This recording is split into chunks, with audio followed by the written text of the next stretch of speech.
자, 여러분, 내일부터 특세가 시작이 됩니다. 올해의 마지막 특세입니다.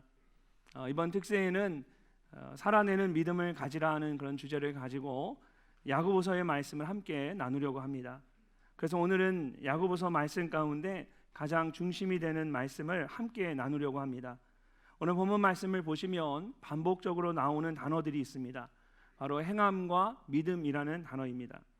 그러면서 행함이 없는 믿음은 그 자체가 죽은 것이다 라고 말하고 있습니다. 심지어 14절 말씀을 보시면 만일 사람이 믿음이 있노라 하고 행함이 없으면 무슨 유익이 있으리요?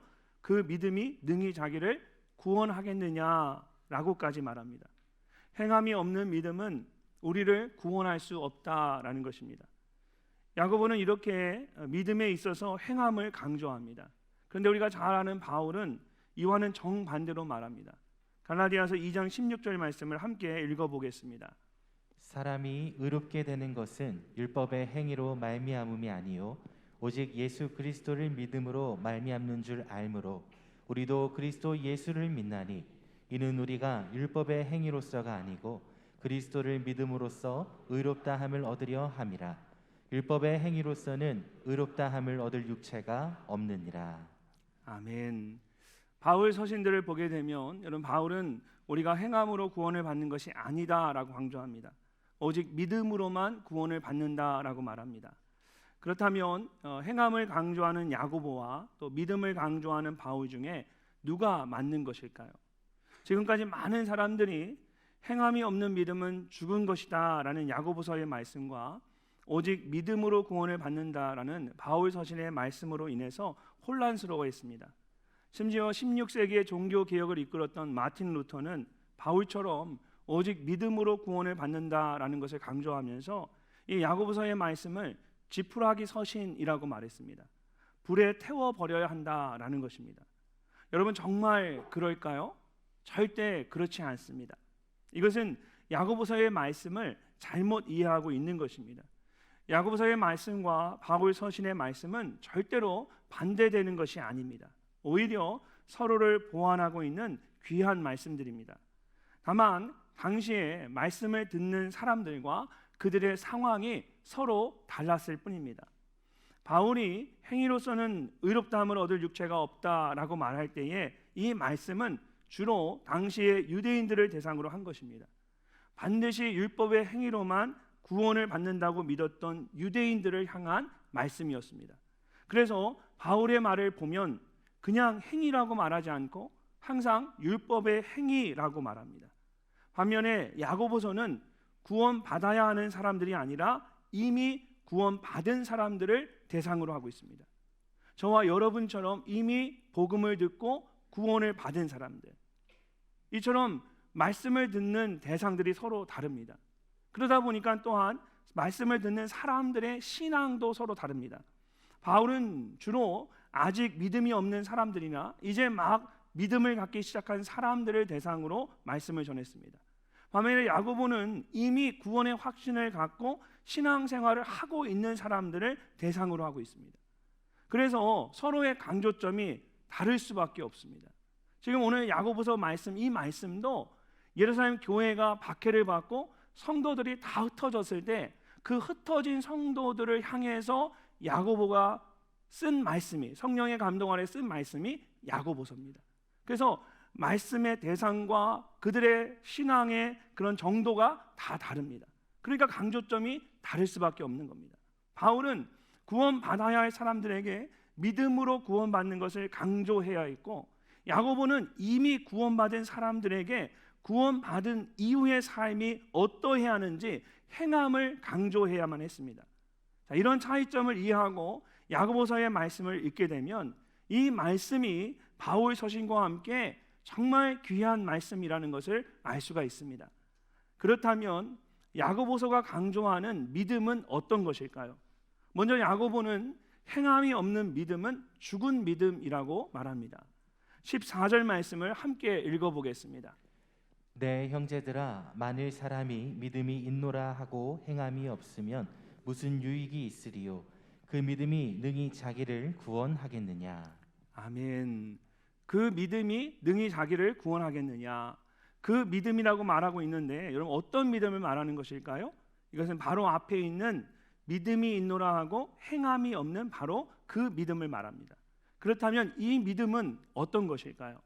말씀을 잘 보시면 만일 사람이 믿음이 있고 라고 말하지 않았습니다. 믿음이 있노라 하고 라고 되어 있습니다. 무슨 뜻일까요? 다른 한글 성경을 보면 믿음이 있다고 말하면서 라고 되어 있고요. 영어 성경에는 someone claim to have faith라고 되어 있습니다. 이것은 스스로 믿음이 있다고 말하거나 이 claim은 주장하는 거죠. 그 사람이 믿음이 있고 그걸 떠나서 스스로 주장하는 거예요. 그래서 스스로 믿음이 있다고 말하거나 주장을 하는 사람을 말하는 것입니다. 말로는 믿음이 있다고 주장하지만 실제로는 믿음의 모습이 전혀 보이지 않는 사람입니다. 누구나 스스로 믿음이 있다고 말할 수는 있습니다. 그러나 삶 속에서 그런 믿음의 모습이 보이지 않는다면 그것이 정말 온전한 믿음이라고 말할 수 있을까요? 그 속에 있는 믿음을 누가 그 믿음의 진정성을 알 수가 있을까요? 야고보는 그렇게 말할 수 없다라는 거예요. 말로만 주장할 수 없다라는 겁니다. 15절과 16절 말씀을 보십시오. 만일 형제나 자매가 헐벗고 일용할 양식이 없는데 너희 중에 누구든지 그에게 이르되 평안히 가라 덥게 하라 배부르게 하라 하며 그 몸에 쓸 것을 주지 아니하면 무슨 유익이 있으리요? 자, 형제라고 하지 않고 형제나 자매라고 말하는 것은 공동체 안에 있는 가까운 지체들을 말하는 것입니다. 그들이 헐벗고 굶주린 상황 가운데 있었습니다. 헐벗었다라는 것은 당장 입을 옷이 없다라는 것입니다. 여러분 오늘 아침에 교회 오시면서 농을 열시고 옷이 쫙 있는데 아 입을 게 없네 이거하고는 다른 이야기예요. 그 이야기를 하는 게 아니라 정말 벌거벗은 몸을 가릴 옷 한 벌이 없는 거예요. 한 벌도 없는 거예요. 그리고 일용할 양식이 없다는 것은 당장 오늘 하루 먹을 음식이 없다라는 거예요. 한 끼를 해결할 능력이 없다라는 거예요.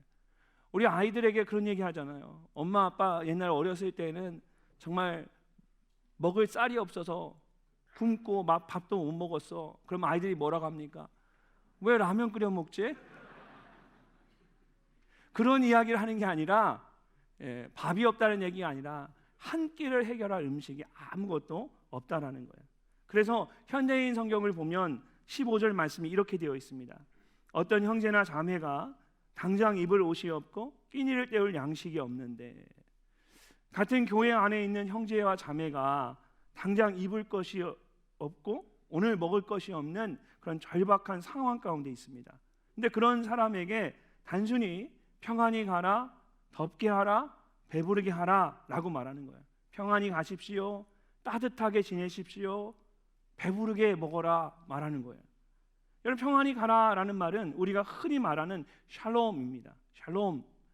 이것은 유대인들의 전형적인 인사입니다. 그래서 원래는 평안한 가운데 가라 그런 축복의 말인데 이 말씀을 이 말을 일상적으로 계속 쓰다 보니까 그냥 가라, 떠나가라, 가라, 가 이런 형식적인 그런 인사가 되어 버린 겁니다.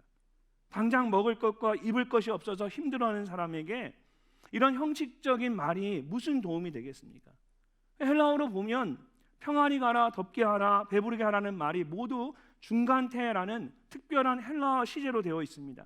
중간태라는 것은 그 시제가 없는 거예요. 색깔이 안 들어가 있는 거예요. 이 말은 아예 이런 인사가 이런 인사가 아무 감정이 실리지 않은 그냥 형식적으로 뱉는 그런 말이었다라는 겁니다. 마지막에 야고보가 무슨 유익이 있으리요 라고 말한 것처럼 아무 도움도 되지 않는 정말 무의미한 말에 불과했습니다. 그러면서 그 다음 17절에서 이렇게 말합니다. 이와 같이 행함이 없는 믿음은 그 자체가 죽은 것이라. 이 말은 우리가 듣는 것보다 사실은 당시의 유대인들에게 이 말은 굉장히 충격적인 말이었어요. 죽은 것이다, 죽은 것 자체다, 이 말이 굉장히 충격이었어요. 왜냐하면 유대인들은 시체와 같이 죽은 것을 가장 부정한 것으로 여겼습니다. 그래서 절대로 이 죽은 것을 시체를 만지지 않았어요. 근데 자신들의 형제와 자매에게 평안히 가라라고 했던 것을 행함이 없는 믿음이라고 말하면서 그 자체가 죽은 것이다 라고 말한 겁니다. 그러니까 자신들의 믿음을 죽은 시체와 같다라고 말하니까 이게 얼마나 큰, 유대인들이 얼마나 큰 충격을 받았겠습니까? 이처럼 야고보는 행함이 없는 믿음을 아주 심각하게 지금 말하고 있는 겁니다. 여러분, 우리가 쉽게 하는 말들 중에 기도하겠습니다라는 말이 있어요. 기도할게요.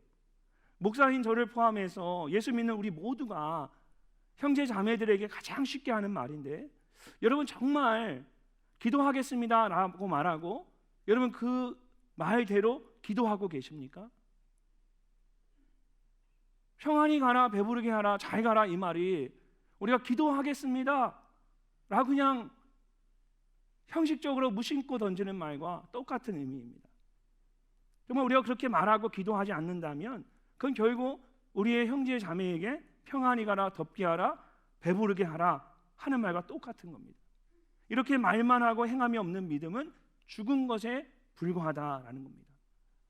여러분, 좋은 나무는 반드시 좋은 열매를 맺듯이 우리에게 정말 믿음이 있다면 우리의 말과 행동 속에서 그 열매들이 나타나야 합니다. 입만 무성하고 열매가 없는 무화과 나무와 같이 되어서는 안 됩니다. 우리의 신앙생활이 그렇게 계속 되어져서는 안 된다라는 거예요. 그러면 예수님께서 말씀하셨던 것처럼 아무짝에도 쓸모가 없어서 결국은 말라서 죽을 수밖에 없는 겁니다. 마태복음 25장을 보면 양과 염소에 대한 비유의 말씀이 나옵니다. 하나님께서 마지막에 사람들을 심판하실 때에 믿음이 있는 자와 믿음이 없는 자를 양과 염소로 구분하실 것입니다. 어떻게 그들을 구분할까요? 마태복음 25장 35절과 36절 말씀을 함께 읽어보겠습니다. 내가 줄일 때에 너희가 먹을 것을 주었고 목마를 때에 마시게 하였고 나그네 되었을 때에 영접하였고 헐벗었을 때에 옷을 입혔고 병들었을 때에 돌보았고 옥에 갇혔을 때에 와서 보았느니라. 아멘. 모든 사람들이 예수님을 주님이라고 불렀습니다. 그러나 마지막에 양의 자리에 서는 사람은 말로만 하는 사람이 아니라 행함으로 하는 사람입니다. 그들은 영원한 복을 받고 하나님의 나라를 소유하게 될 것입니다. 반면에 말로만 했던 사람들은 문 밖에 던져져서 슬피 울며 이를 가게 될 것입니다. 야고보도 오늘 본문 말씀에서 똑같은 말을 하고 있습니다. 좋은 나무는 좋은 열매를 맺듯이 예수님을 믿는 사람은 믿음의 열매를 맺게 되어 있습니다. 예수 그리스도 안에 뿌리를 내리고 있기 때문에 자연스럽게 되어지는 것입니다. 오히려 예수님을 믿는다고 말하면서 내가 예수님 안에 뿌리를 내리고 있다라고 말하면서 열매를 맺지 못하고 있다면 그건 더 이상한 일입니다. 여러분, 이처럼 믿음과 행함은 따로 있는 것이 아닙니다. 올바른 믿음 안에는 항상 행함의 마음이 있습니다. 우리가 예수님을 믿는 그 순간부터 그 믿음 속에는 행함의 부분이 있습니다. 근데 그 믿음이 점점 자라면서 우리 안에 있는 이 작은 행함이 그 행함의 씨앗이 자라나는 겁니다. 그래서 그 믿음이 온전히 자라났을 때 비로소 우리에게 있는 이 행함이 열매로 나타나게 되는 겁니다.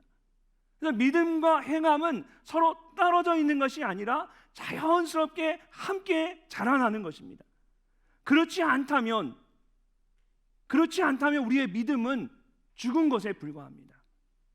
우리의 행함의 열매들이 나타나지 않는다면, 오랫동안 신앙생활했는데 여전히 내 삶에 행함이 없다면 내 믿음은 죽은 것에 불과합니다. 여러분의 믿음이 행함이 없는 죽은 믿음이 아니라 행함이 있는 살아있는 온전한 믿음이 되시기를 주의 이름으로 축복합니다. 두 번째로 야고보는 결단이 없는 믿음은 헛된 믿음이라고 말합니다. 18절 말씀을 보십시오. 어떤 사람은 말하기를 너는 믿음이 있고 나는 행함이 있으니 행함이 없는 내 믿음을 내게 보이라. 나는 행함으로 내 믿음을 내게 보이리라 하리라. 야고보는 행함이 없는 자에게 내 믿음을 보이라고 말합니다. 자, 여기서 이 보이라는 이 단어가 굉장히 중요합니다. 이 단어의 뜻은 증명하라, 입증하라입니다. 증명하라, 입증하라. 믿음은 내 속에 있는 것입니다. 여러분 속에 있는 것을 어떻게 보여줄 수 있어요? 옛날 드라마에 너 여기 있어, 기억나시죠? 여기 안에 있는데 도대체 어디 있다는 거예요? 보여야 될 거 아니에요, 안에 있는데. 여러분의 믿음이 여러분 속에 있어요. 안에 있는 겁니다. 근데 이 믿음을 어떻게 보여줄 수 있느냐. 그래서 밖으로 보여지는 행함이 없이는 내 속에 있는 이 믿음을 증명할 수가 없는 겁니다. 입증할 수가 없어요. 19절과 20절 말씀을 함께 읽어보겠습니다. 내가 하나님은 한 분이신 줄을 믿느냐? 잘 아는도다. 귀신들도 믿고 떠느니라. 아, 허탄한 사람아, 행함이 없는 믿음이 헛것인 줄을 알고자 하느냐? 아멘. 자, 여러분, 하나님이 한 분이시다라는 것은 유대인들이 하면 누구나 아는 사실입니다. 쉐마라고 해서 그들은 태어날 때부터 이 말씀을 들으며 자랐습니다. 이스라엘아 들으라, 쉐마, 우리 하나님 여호와는 오직 유일한 여호와이시니. 태어나면서부터 늘 들었던 쉐마의 말씀이기 때문에 유대인들 중에 이 말씀을 모르는 사람은 아무도 없습니다. 그러나 그것을 안다고 해서 모두가 그것을 믿는 것은 아닙니다. 여러분, 아는 것과 믿는 것은 서로 다르기 때문입니다. 야고보는 그 예로 귀신에 대한 이야기를 합니다. 귀신들도 하나님이 계신다라는 사실을 압니다. 그들은 악한 종이기 때문에 오히려 누구보다도 하나님의 존재에 대해 잘 압니다. 그러나 그들이 하나님을 안다고 해서 하나님을 믿는 것은 아닙니다. 마가복음 3장 11절을 보면 이런 말씀이 나옵니다. 더러운 귀신들도 어느 때든지 예수를 보면 그 앞에 엎드려 부르짖어 이르되 당신은 하나님의 아들이니이다. 많은 사람들이 예수님 앞에 나오는데 그들 중에 귀신 들린 사람들은 그 앞에서 두려워 떨며 엎드렸습니다. 예수님이 하나님의 아들이라는 것을 알았기 때문입니다. 근데 그것이 그들에게는 큰 두려움이 되어서 오히려 예수님을 멀리하도록 했습니다. 그것을 안다는 사실이 그들로 하여금 하나님을 멀리하도록 만들었다는 거예요. 하나님을 알기는 했지만 그들이 믿지는 않았기 때문입니다. 오늘 본문 말씀에서 야고보가 내가 하나님은 한 분이신 줄 아느냐라고 말하면서 귀신들도 믿고 떠느니라고 말한 것이 바로 그런 뜻입니다. 귀신들도 하나님이 한 분이신 것을 알지만 하나님을 경배하거나 순종하거나 헌신하지 않습니다. 단지 두려워 떨기만 하고 하나님을 멀리할 뿐입니다. 그런 믿음은 아무것도 할 수 없는 헛된 믿음입니다. 왜 그렇습니까? 하나님을 아는 것에 멈춰 있기 때문이에요.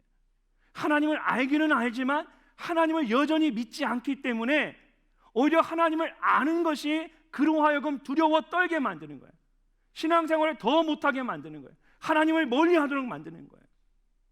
여러분, 아마 우리 중에 교회를 오래 다니면서 하나님에 대해 많이 알고는 있지만 여전히 하나님을 온전히 믿지 못하는 분들이 계실 겁니다. 절대로 여러분 아는 것을 믿는 것으로 생각하시면 안 됩니다.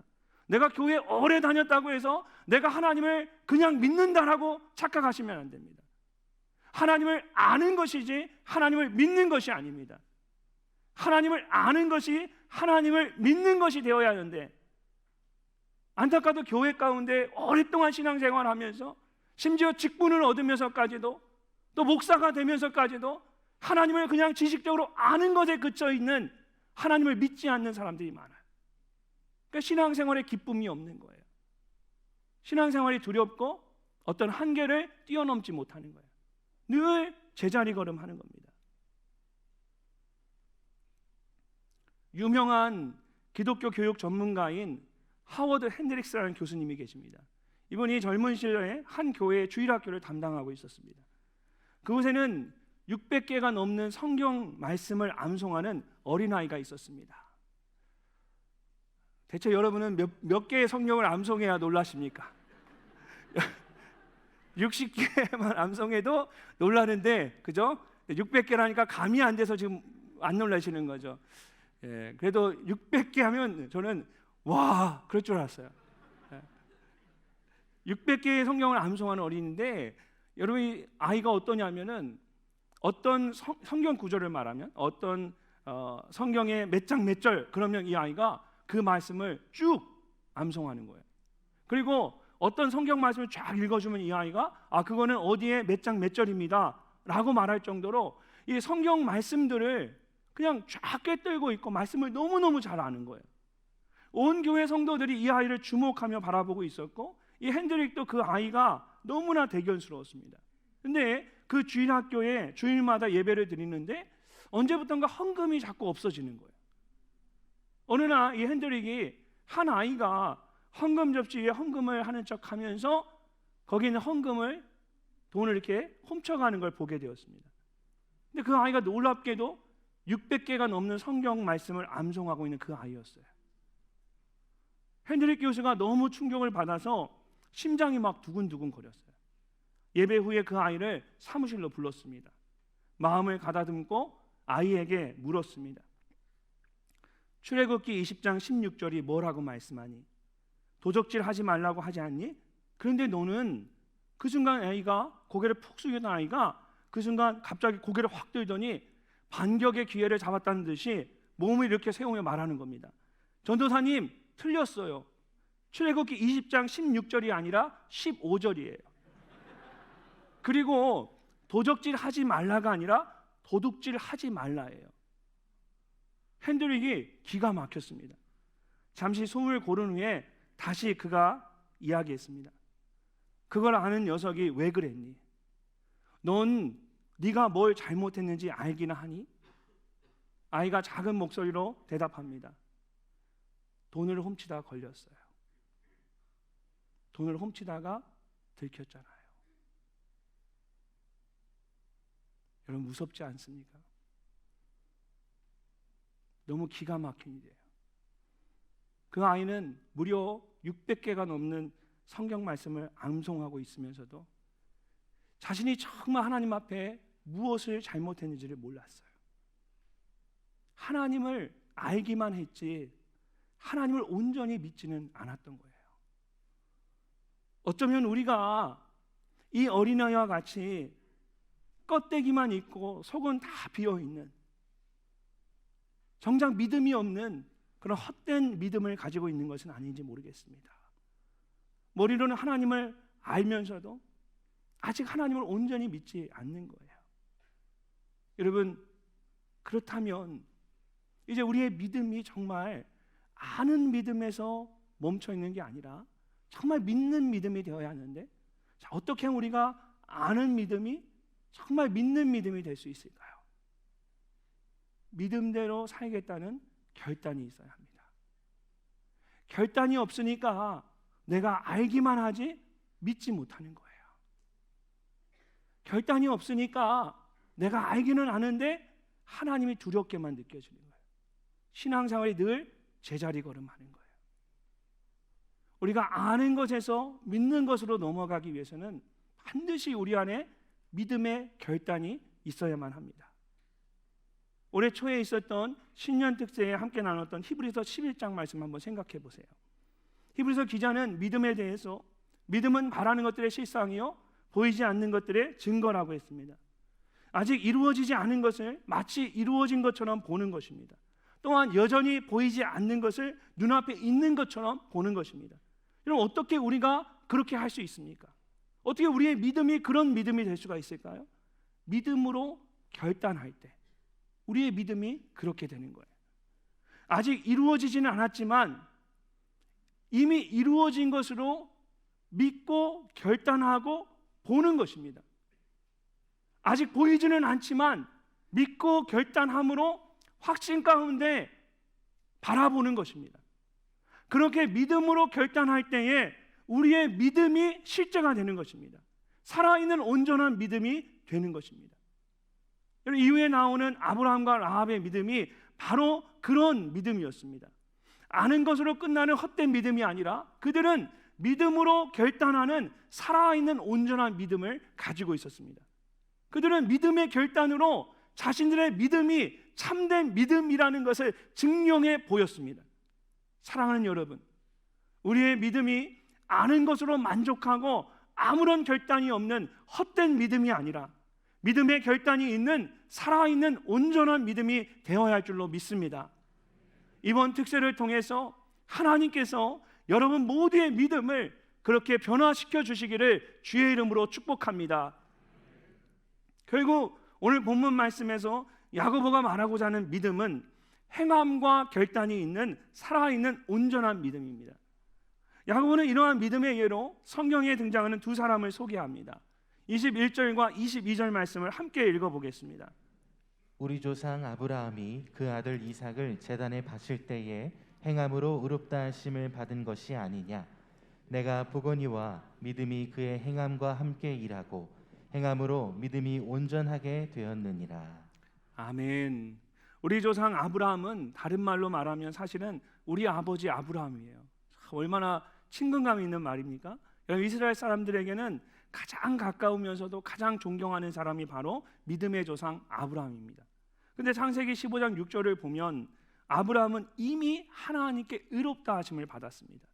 아브라함이 여호와를 믿으니 여호와께서 이를 그의 의로 여기시고, 오늘 본문 말씀에서 그를 의롭게 여기셨다라고 말하는데 이미 그는 그 이전에 의롭게 여김을 받았어요. 아브라함은 하나님의 말씀을 따라 본토 친척 아비의 집을 떠났습니다. 하나님께서 그런 그의 믿음을 보시고 그를 의롭다 여겨 주셨습니다. 그를 구원하여 주셨고 하나님의 백성으로 삼아 주셨습니다. 자, 그렇기 때문에 오늘 본문 말씀에서 이삭을 제단에 바칠 때에 행함으로 의롭다 하심을 받았다라는 것은 그의 구원을 말하는 것이 아닙니다. 그는 이미 구원받았습니다. 의롭다 하심을 받았다라는 것은 그의 믿음이 증명되었다라는 뜻입니다. 그의 믿음이 입증되었다라는 거예요. 그는 이미 믿음으로 고향을 떠날 때에 의롭다함을 구원을 받았던 거예요. 그렇게 하나님께서 아브라함을 의롭다고 하셨는데 그 하셨던 그 믿음이 이제 그가 이삭을 하나님께 바치는 그 순간 온전히 의롭다 여김을 받은 거예요. 입증된 겁니다. 그가 믿음의 삶을 살면서 하나님께 구원받았어요. 믿음으로 구원받았어요. 그러나 그가 살아오면서 얼마나 많은 실수를 했습니까? 자기의 아내를 누이라고 속였어요. 여러 가지 실수를 하며 여러 가지 수행사고가 있었지만 그의 믿음이 점점점 자라나서 이제 정말 이삭을 바치라고 할 때에는 그의 믿음이 온전히 자라서 그 믿음 안에 있는 행함이 온전히 드러나게 된 거예요. 그 행함을 보고 하나님이 너의 믿음을 이제 증명했다라고 말하는 거예요. 이미 그의 안에 믿음이 있었어요. 이런 행함으로 믿음이 온전하게 되었다는 말이 바로 그런 뜻입니다. 그래서 여기서 온전하다라는 단어의 뜻이요, 성숙하다, 결실을 맺다, 완성되다입니다. 영어로 보니까 complete라고 되어 있어요. complete가 무슨 뜻이냐면 여러분 생각해 보세요. 무엇이 갑자기 뚝 떨어져서 만들어진 걸 complete 됐다고 안 해요. complete 됐다는 얘기는 처음부터 이것이 하나씩 하나씩 더해지면서 보완되고 만들어지고 마지막에 정말 완성품이 만들어졌을 때 그때 complete 됐다 해요.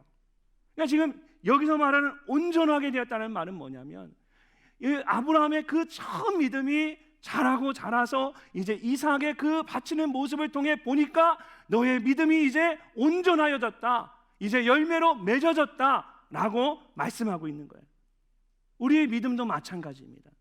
믿음 안에 행함이 있는데 이 믿음이 자라면서 우리 안에 있는 이 행함의 씨앗도 그 마음도 함께 자라기 시작하는 거예요. 그리고 결국은 귀한 열매를 맺게 되는 겁니다. 이렇게 행함은 믿음에 더해지는 어떤 것이 아닙니다. 믿음 안에 이미 있는 거예요. 여러분이 예수 믿는 그 순간에 여러분의 믿음이 온전한 믿음이었다면, 제대로 믿는 믿음이었다면, 비록 믿음이 연약하고 작을지라도 그 믿음 안에 이미 하나님이 행함에 대한 마음을 주셨어요. 믿음으로 행하야겠다라는 마음을 주신 거예요. 근데 그 믿음에 행하였던 그 마음이 작았던 거예요. 그 믿음이 자라면서 그 행함에 대한 마음도 함께 같이 자라기 시작하는 거예요. 그래서 믿음이 있는 사람은 자연스럽게 이제 온전해지면서 그 믿음의 행함이 그의 삶을 통해 드러나는 겁니다. 자신 안에 정말 온전한 믿음이 있다라는 것을 그 열매로 드러내는 거예요. 우리의 신앙생활이 이렇게 자연스러워야 돼요. 행함이라는 것이 억지로 우리의 의지로 되어지는 것이 절대 아닌 거예요. 야고보가 행함으로 믿음이 온전하게 되었다라고 말할 때는 바로 이것을 말하는 겁니다. 믿음 안에 있는 행함이 믿음과 함께 자라면서 마침내 그 결실을 맺게 되는 것이 온전하게 되는 것입니다. 아브라함의 행동은 억지로 하거나 의지적으로 하려고 한다고 해서 할 수 있는 일이 아니었습니다. 누가 억지로 그 일을 할 수 있겠어요? 그렇게 하려고 했다면 오히려 절대로 할 수 없을 것입니다. 어떻게 될지는 몰랐지만 아브라함의 마음 가운데 하나님에 대한 분명한 믿음이 있었던 겁니다. 처음 믿음으로 구원받았을 때는, 의롭다 여김을 받았을 때는 그 정도 믿음은 아니었지만 실수도 많이 하고, 그렇지만 시간이 흐르면서 그의 믿음이 자라나면서 그의 마음 가운데 이 행함에 대한 부분도 자라기 시작한 거예요. 그래서 정말 보통 사람이 할 수 없는 그 엄청난 일을 그가 보지 않고도, 믿어지지 않는 그 순간에도 어떻게 될지 모르지만 그가 믿음으로 그의 삶 가운데 자연스럽게 그 행동이 나타나기 시작한 겁니다. 행함으로 믿음이 온전하게 되었다. 야고보의 말이 바로 이런 뜻입니다. 우리 안에 있는 믿음이 자라면서 자연스럽게 행함으로 나타나지는 것. 여러분 모두의 믿음이 정말 아브라함과 같이 그런 온전한 믿음이 되시기를 바랍니다. 저절로 막 아브라함과 같이 믿음으로 결단하고 행할 수밖에 없는 그런 믿음이 우리 가운데 있는 거예요. 얼마나 그러면 신앙생활이 행복하겠습니까? 자, 여기서 끝이, 야고보가 여기서 끝나지 않습니다. 살아있는 온전한 믿음을 가진 또 한 사람의 이야기를 합니다. 바로 기생 라합입니다. 25절 말씀을 보시죠. 또 이와 같이 기생 라합이 사자들을 접대하여 다른 길로 나가게 할 때에 행함으로 의롭다 하심을 받은 것이 아니냐. 이 말씀만 가지고 보면 아브라함과 마찬가지로 라합이 지금 이 순간 행함으로 의롭다 하심을 받았다라고 생각하게 됩니다. 그러니까 라합이 구원받았다라고 생각해요. 근데 히브리서 말씀을 보시면 믿음으로 기생 라합은 정탐꾼을 편안히 영접함으로 멸망하지 아니하였다라고 말씀이 나옵니다. 라합은 정탐꾼들을 만나기 전에 이미 하나님을 믿었습니다. 지금 믿은 게 아니에요. 이미 하나님을 믿었습니다. 그래서 여호수아 2장을 보면 이스라엘의 정탐꾼들을 만났을 때 그녀가 이렇게 말합니다. 너희의 하나님 여호와는 위로는 하늘에서도 아래로는 땅에서도 하나님이시니라. 라합은 이미 하나님에 대해 들었던 겁니다. 믿음은 들음에서 난다고 했는데 그가 들음으로써 하나님에 대한 믿음을 갖게 된 거예요. 그렇기 때문에 정탐꾼들을 만났을 때에는 믿음으로 결단하고 행동으로 보일 수가 있었던 거예요. 그 전에 그 믿음이 자라난 거예요. 여러분 만약에 라합에게 믿음이 없었다면 절대로 위험을 무릅쓰고 그들을 돕지 않았을 겁니다. 그가 믿음이 있었기 때문에 결단하고 정탐꾼들을 도운 거예요. 그리고 그것을 통해서 자신의 믿음이 살아있는 온전한 믿음이라는 것을 마침내 증명할 수 있었습니다. 이처럼 살아있는 온전한 믿음은 어떤 특별한 사람만 가질 수 있는 것이 아닙니다. 여러분 아브라함은 남자였고 유대인이었습니다. 믿음의 조상이라고 불릴 정도로 가장 경건한 삶을 살았습니다. 반면에 라합은 여자였고 이방인이었습니다. 세상에서 가장 타락한 삶을, 밑바닥 인생을 살았습니다. 자, 그럼에도 불구하고 라합은 하나님에 대해서 듣게 되었고 믿음을 갖게 되었습니다. 그리고 마침내 그 믿음이 자라서 믿음대로 결단하고 행함으로써 자신의 믿음이 살아있는 온전한 믿음이라는 것을 증명하게 되었습니다. 자, 여러분 성경은 왜 믿음에 대해 이야기하면서 야고보는 아브라함과 기생 라합을 함께 이야기할까요? 왜 두 가지를 함께 예로 들었을까요? 어떤 사람이든지 간에 믿음으로 결단하고 행하면 살아있는 온전한 믿음을 갖게 된다. 그 믿음을 보일 수 있다는 것을 가르쳐 주기 위해서예요. 나는 이래서 안 된다 라고 말하는 분들이 있어요. 나는 너무 훌륭해서 안 되고, 나는 너무 부족해서 안 되고, 나는 너무 바빠서 안 되고, 나는 너무 시간이 많아서 안 되고, 나는 몸이 너무 연약해서 안 되고, 나는 운동을 해야 돼 시간이 없어 안 되고. 보면은 아마 이번 특세 하자 그러면 막 여러 가지 이야기를 할 거예요. 이래서 안 되고 저래서 안 되고, 돼야 될 이유도 있는데 다 안 되는 이유만 다 얘기할 거예요. 왜 기생 라합과 믿음의 선종인 아브라함의 이야기를 함께 합니까? 아무도 핑계대지 못하도록 하는 거예요. 내가 이래서 나는 그렇게 못 살았습니다. 나는 이래서 그런 온전한 믿음을 가지지 못했습니다. 하나님은 아무도 핑계대지 못하도록, 누구든지 그 안에 믿음이 있으면 행함이 나타나게 되어 있다. 온전한 믿음의 삶을 살 수 있다라고 말씀하고 있는 겁니다. 행함이 없는 믿음은 죽은 믿음입니다. 또한 결단이 없는 믿음은 헛된 믿음입니다. 우리의 믿음이 아무것도 할 수 없는 그런 믿음이 되어서는 안 됩니다. 행함과 결단이 있는 살아있는 온전한 믿음이 되어야 합니다. 여러분의 믿음이 아브라함과 라합과 같이 살아있는 온전한 믿음이 되시기를 주님의 이름으로 축복합니다. 이번 한 주간 많은 분들이 이태원 사태로 인해서 슬픔 가운데 계셨을 겁니다. 그 좁은 골목에서 어떻게 그렇게 많은 젊은이들이 생명을 잃을 수 있는지 도저히 믿겨지지가 않습니다. 저도 TV를 통해서 뉴스에 나오는 그 골목의 장면을 볼 때마다 저도 믿겨지지가 않는 거예요. 어떻게 그 좁은 골목에서 어떻게 그 많은 사람들이 생명을 잃을 수 있을까? 그렇게 젊은 자녀들을 앞서 보내는 그 부모와 가족들의 마음이 얼마나 괴롭겠습니까? 근데 이 일이 단지 그냥 잠시 슬픈 일로 끝나서는 안 됩니다. 만약 슬퍼하기만 하고 아무것도 하지 않는다면 이런 일은 또다시 일어나게 될 겁니다. 한국 교회와 그리스도인들이 이 일을 통해서 여러분 스스로를 돌아봐야 합니다. 정말 우리의 믿음이 어떤 믿음인지를 점검해 봐야 돼요. 우리가 정말 잘하고 있는 건가? 우리가 예수 믿는다고 말하고 믿음으로 산다고 얘기하는데 우리가 정말 잘 믿고 있는 건가? 잘 살고 있는 건가? 깊이 생각해 봐야 돼요. 각자의 믿음을 점검해 봐야 돼요. 예수님께서 제자들에게 너희는 세상의 빛이라고 말씀하셨습니다. 세상의 빛이 되어야 한다? 라고 말씀하지 않았어요. 너희는 그냥 세상의 빛이라는 거예요. 예수 믿는 그 순간부터 우리 안에 빛이 있는 거예요. 예수 그리스도의 그 빛이 우리 안에 있는 거예요. 그래서 너희는 세상의 빛이다라고 말씀하세요. 그러면서 산 위에 있는 동네가 그 빛을 세상에 감출 수 없을 거라고 말씀하시고 너희의 그 착한 행실을 통하여 세상 사람들에게 하나님께 영광을 돌리게 하라고 말씀하십니다. 우리 안에는 이 빛을 감히 감출 수 없다라는 거예요.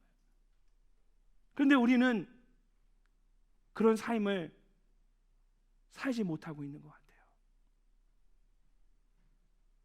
그저 내 믿음 하나 지키기에 급급하고 내 가족을 위해 기도하기에 급급하고